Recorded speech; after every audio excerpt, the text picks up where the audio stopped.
Hello, welcome to the Sukesh Shetty show present Seedhi Baat. And कैसे हो मेरी जनता?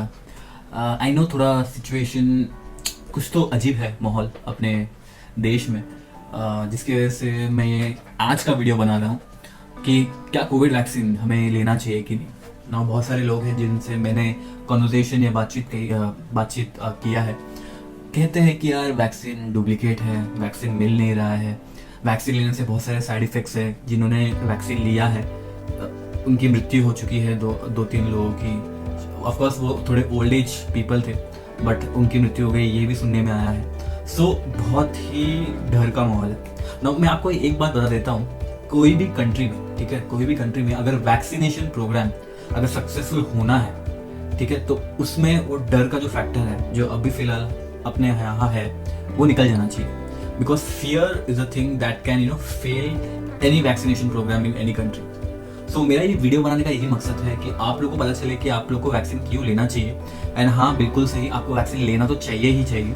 It is not a mandatory, but आपको vaccine लेना चाहिए। एंड क्यों लेना चाहिए एंड क्या क्या रूमर्स है जो सच है या झूठ है, ये भी मैं आपको इस वीडियो में बताना चाहूँगा। ऑल्सो मैं एक रिक्वेस्ट करना चाहूँगा कि जो कोई भी अपने घर पे जिनको डर है या बहुत सारे मिसकंसेप्शन है या रूमर है या व्हाट्सएप पे बहुत सारे आजकल जो स्टेटस आते रहते हैं कि ये गलत है वो गलत है, सो ये वीडियो उनके लिए है ताकि उनको पूरा आइडिया आ जाए। मुझे कोई नेगेटिविटी फैलाना नहीं है। मैं सिर्फ सच बोलने वाला हूँ and this is all from verified sources. मैं कोई अपने मन से नहीं कर रहा हूँ, ये सब वेरीफाइड सोर्सेज है। नेगेटिविटी जो फैलाना है वो तो न्यूज चैनल्स कर ही रहे, ठीक है, मेरी कोई ज़रूरत नहीं है उस पर। सो यहाँ पे मैं सिर्फ वो बातें करूँगा जो मुझे लगता है कि मैं देख रहा हूँ यहाँ वहाँ, एंड उसको क्लियर करना ज़रूरी है। सो सबसे पहली बात ये आता है कि यार कोविड वैक्सीन लेने के बाद जो भी साइड इफेक्ट्स हो रहे हैं उसके बारे में हमें चिंता करने की ज़रूरत है या नहीं है ना। एक बात बता दूँ, जब आपने वैक्सीन लिया हो, ठीक है, उसके बाद अगर आपको कोई सीवियर पेन हो, ठीक है, बॉडी पेन हो या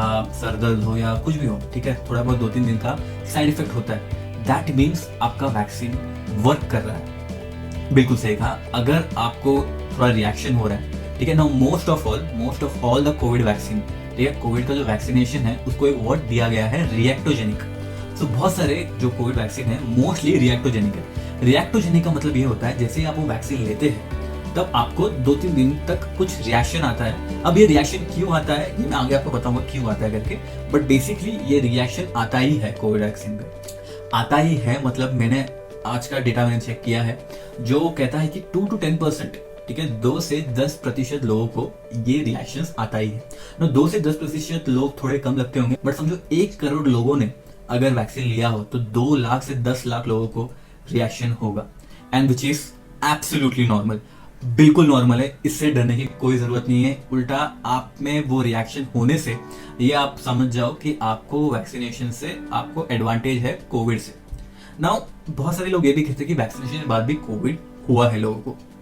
नो, मैं आपको एक बता दूं, हमें सर्दी होता है, ठीक है, सर्दी के लिए हम डॉक्टर जाते हैं, दवाई लेते हैं, हम ठीक हो जाते हैं। कोविड या कोरोना वायरस हमेशा रहने वाला है, तो इसके लिए वैक्सीनेशन दिया जा रहा है ताकि आप में वो इम्यूनिटी पैदा हो जिससे आप कोविड को लड़ सके।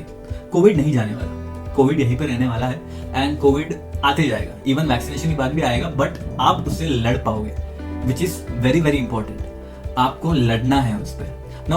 बहुत सारे लोग ये कह रहे हैं कि यार लॉकडाउन, बहुत रेस्ट्रिक्शंस आ रहा है, लॉकडाउन आ रहा है, बट ये सिचुएशन बहुत ही वर्ष है। ये जो सेकेंड वेव है ये बहुत ही खतरनाक है एंड ये थर्ड वेव के उधर जा रहा है एंड बहुत जल्द चला जाएगा, ऐसे मुझे फील होता है। उद्धव ठाकरे जी के बेटे जो आदित्य ठाकरे हैं, कैबिनेट मिनिस्टर, उन्होंने कहा है कि वो रेडी है थर्ड वेव के लिए। मतलब वो खुद कॉन्फिडेंट है कि थर्ड वेव आने वाला है। सो या सिचुएशन और शायद वर्ष हो सकती है। एक ही चीज कहना चाहूंगा कि लोग कहते हैं कि यार हम थक चुके हैं 1 साल से मास्क पहन के, but I think Arvind Kejriwal ji का एक वीडियो है, मैं चाहता हूँ कि आप ये वीडियो देखें। जब मैं कुछ लोगों को बिना मास्क पहने हुए देखता हूँ और उनको कहता हूँ मास्क क्यों नहीं पहना, तो कहते हैं जब 1 साल हो गया, थक गए। आप उस डॉक्टर की सोचिए, उस नर्स की सोचिए, उस पैरामेडिक स्टाफ की सोचिए, पिछले 1 साल से 24 घंटे हम लोगों की सेवा में लगा हुआ है। अगर वो डॉक्टर और नर्स 24 घंटे 1 साल से पीपी किट पहन के आपकी सेवा कर रहे हैं, अपनी जान की बाजी लगा रहे हैं, अपने परिवार को घर छोड़ के, कई डॉक्टर्स को मैं जानता हूँ 3-3 महीने, नर्सेस 3-3 महीने घर नहीं गए, वो नहीं थके, हम केवल मास्क पहनने में थक गए।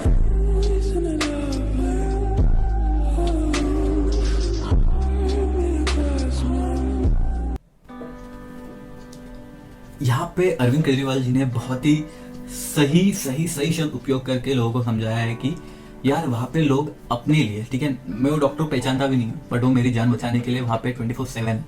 तो हम यहाँ से मास्क पहनना है और रेस्ट्रिक्शन है, अरे क्या कर सकते हैं, हमें रोकना ही पड़ेगा, हमें गवर्नमेंट से थोड़ा बहुत तो यार कोऑपरेट करना ही पड़ेगा, वरना क्या ही मतलब नहीं होगा। सिर्फ आप बड़े पॉलिटिशियंस या बड़े लोगों को फॉल्ट बता के उनको गलती या उनको बोल के कि यार तुम गलती कर रहे हो, तुम्हें डिसीजन लेना आता नहीं, ऐसे नहीं होता।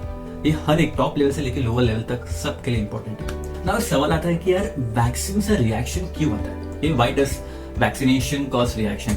अभी समझो अगर तुम्हारा कोई घर है, ठीक है, तुम्हारा घर है खुद का, एंड कोई स्ट्रेंजर आ जाता है 2-3 दिन के लिए रहने, एक नॉर्मल टेंडेंसी है लोगों की कि यार वो लोग थोड़े गुस्सा हो जाते हैं, थोड़ा अनकंफर्टेबल हो जाते हैं, यार कौन आया है रहने, यार मेरा छोटा सा घर है, यहाँ पे भी वो स्पेस ले रहा है, सो रहा है, यहाँ पे वो मेरा बेड था, वहाँ पे मैं सोता था, एंड अब कोई स्ट्रेंजर हो रहा है। सो एक नॉर्मल है कि एक ह्यूमन टेंडेंसी है कि हमें डिस्कम्फर्ट होगा, हमें कुछ तो होगा, राइट, हम गुस्सा होंगे, हम चिड़चिड़ा हो जाएंगे या जो भी हो। तो ये सेम सिनेरियो अपने बॉडी के अंदर भी देखो, अगर कोई वैक्सीनेशन से, ठीक है, वैक्सीन से हमारे बॉडी के अंदर जो भी जा रहा है, ठीक है, वैक्सीन, तो उससे हमारे बॉडी को ऐसा लगता है कोई स्ट्रेंजर आ गया, ठीक है, जो हमारे साथ रहने वाला है, तो थोड़ा बहुत डिस्कम्फर्ट तो होगा, थोड़ा बहुत एडजस्टमेंट करने को टाइम तो लगेगा। So that is the reason कि आप लोग को थोड़ा बहुत रिएक्शन होगा। वो एंटीबॉडी जैसे ही जनरेट हो जाता है अपने बॉडी में, वो क्या करता है, अपना इम्यूनिटी बूस्ट करता है, एंड एक बार अपना इम्यूनिटी बूस्ट हुआ, हम कोविड से लड़ सकते हैं। ऑफ कोर्स हमें बहुत सारे चीज़ों का ध्यान रखना पड़ेगा, बट सिर्फ माइल्ड सिम्टम्स आएगा, बट हम उससे लड़ सकते हैं ना। इम्यून सिस्टम जो है ना, वो एज के साथ बढ़ता रहता है। जो आप देखोगे जब भी कोई बच्चा होता है, 105 डिग्री फ़ारेनहाइट करके टेम्परेचर, बहुत ही बड़ा टेम्परेचर, बहुत ही लाइक हाई रिस्क टेम्परेचर है, बच्चे लोग में बहुत ही कॉमन है ये टेम्परेचर, बट एडल्ट या जो भी ग्रोन अप है, जो भी बड़े लोग हैं, उसमें इतना अगर आया टेम्परेचर तो बहुत ही रिस्की है, जानलेवा है। तो बच्चों में ये इम्यूनिटी सिस्टम बहुत ही वीक होता है, एंड एडल्ट में बहुत ही अच्छा होता है। तो दैट इज द रीजन बच्चों को, स्मॉलर एज ग्रुप वालों को कोविड का हाई सिम्टम्स, मतलब क्रिटिकल सिम्टम्स हो सकते हैं, बट ऑफकोर्स जो भी ओल्ड एज है उनको बहुत ही माइल्डर सिम्टम हो सकता है, बहुत ही कम सिम्टम हो सकता है। अभी के डेटा के हिसाब से जिन्होंने भी वैक्सीन लिया है 60 या 45 प्लस ऑल्सो उनको माइल्डर सिम्टम्स आया है वैक्सीनेशन से, बिकॉज उनका इम्यूनिटी थोड़ा बहुत डेवलप्ड है, थोड़ा बहुत स्ट्रॉन्ग है। एज ऑफ टुडे, 22 अप्रैल, मैं अपना डेटा देख रहा हूँ यहाँ पे कि 127 मिलियन डोसेज दिया गया है, 127 मिलियन, एंड जो फुल्ली वैक्सीनेटेड है, जिनको दोनों डोज दिया गया है, दैट इज 17.5 मिलियन। मतलब अगर मैं परसेंटेज कैलकुलेट करूं तो अपने देश में सिर्फ 1.3%, ठीक है, 1.3% लोगों ने ही फुल्ली वैक्सीनेशन किया है, बाकी जगह पे नहीं किया। ऑफकोर्स हमारे इधर रेस्ट्रिक्शन था 45 एंड 60 प्लस का, एंड अपना जो कंट्री है वो यंग जनरेशन से पूरा भरा भरा है, एंड May 1 से 18 अबव लोगों के लिए भी ये वैक्सीनेशन अब दिया गया है कि आप लोग ले सकते हैं। So that's my request to everyone here, जो भी ये देख रहे हैं, जो भी वो एज ग्रुप में है, कि आप लोग पहले अपने बड़े जिनको भी लाइक डायबिटीज़ है या और भी कोई डिजीजेस है, उनको आप पहले वैक्सीनेशन के सेंटर्स में लेके जाना, एंड देन आप कर लेना। ऑफकोर्स पूरा फैमिली वैक्सीनेट हो जाए, that is the main motive, ताकि मेरी वजह से किसी और को कोविड ना हो। अगर मैं और डेटा में अगर मैं सर्च करूँ, यहाँ पे मेरे सामने लैपटॉप है तो मैं उसमें सर्च कर रहा हूँ, सो 15.6% ये है यूके का vaccination percentage as of now, and United States में इट इज 26%। यस, हमारा जो परसेंटेज है बहुत सारे, अब मैं लिस्ट देख रहा हूँ यहाँ पे, बहुत सारे कंट्रीज में से सबसे कम हमारा है, एंड दैट इज, यार मैं क्या बोलूँ, हम तो प्रोड्यूसर भी रहे हैं वैक्सीन के, एंड देन टू ये स्थिति है हमारे यहाँ पे। सो ऑफकोर्स गवर्नमेंट का डिसीजन अबाउट एक्सपोर्टिंग, ये वैक्सीन एक्सपोर्ट करना भी थोड़ा बहुत मुझे लगा कंफ्यूजिंग है। बैड डिसीजन और राइट डिसीजन ये मैं होता नहीं हूँ बोलने वाला, बिकॉज उसमें बहुत सारी चीज़ें उनको ध्यान रखना पड़ता है, बट एज अ सिटीजन मुझे बहुत ही कंफ्यूजिंग लगा ये बात। क्या है, मुझे इंपॉर्टेंट है कि मैं सेकेंड डोज लूँ, सिर्फ मुझे फर्स्ट डोज में कुछ नहीं होगा। यार ये तो यही बात हो गई कि यार मेरा सेमेस्टर एग्जाम है, 6 पेपर है, उसमें सिर्फ 3 पेपर दे दूंगा तो पास हो जाऊंगा कि नहीं हो जाऊंगा। नहीं, आपको 6 के 6 पेपर देने होते हैं, आपको पासिंग मार्क लाना होता है, तभी आप पास होते हो। तो इसमें भी आपको सेकेंड डोज लेना बहुत ही इंपॉर्टेंट है, एंड टाइम पे लेना होगा, बिकॉज वो शेड्यूलिंग भी इसलिए किया गया है कि उनको पता है कि इफेक्टिव कब होगा, राइट। तो उतने टाइम पे ही आपको लेना पड़ेगा। ये आपको मैसेज आ जाएगा, ये आपका कोविन जो पोर्टल है उसमें आपको समझ जाएगा कि आपको कब, कहाँ, कैसे लेना है सेकेंड डोज। सो यार दैट्स इट। मुझे यकीन है कि बहुत लोगों को जो भी क्वेश्चन है ये वाले वीडियो में आपको सब समझ गया होगा। मुझे ज़्यादा इतना डिटेल में, टेक्निकलिटी में नहीं जाना कि वैक्सीन कैसे बना एक्सेट्रा एंड ऑल, वो सब हमें देखने की ज़रूरत नहीं है, वो सब बन चुका है। हमें अपने सेफ्टी की देखनी है, हमें लोगों की सेफ्टी की देखनी है, and I think this are the question जो लोगों को जानना बहुत ही नेसेसरी है। डर को भगाओ एंड वैक्सीनेट हो जाओ यार, because that is really important. मैं बार बार बोल रहा हूँ कि बहुत ही इंपॉर्टेंट है। इसको मैंडेटरी पकड़ के चलो, ठीक है, वॉलंटरी बोला गया है पर मैंडेटरी पकड़ो कि आपको वैक्सीन लेना ही है। जो लोग नेग्लेक्ट कर रहे हैं उनसे दूर रहो, ठीक है। जो लोग नेग्लेक्ट कर रहे हैं उनसे पहले बात करो ऑफकोर्स कि आपको वैक्सीनेट करना है, बट वो फिर भी वही कह रहे हैं कि नहीं वैक्सीनेशन नहीं करना है हमें, तो आपको उनसे दूरी मेंटेन करना होगा, बिकॉज उनको कभी भी कोविड हो सकता है एंड देन वो आप में आ सकता है। So yeah, thank you so much for watching this video till the end, and I hope you enjoyed this video. Please like, share and subscribe, and मिलते हैं next video में।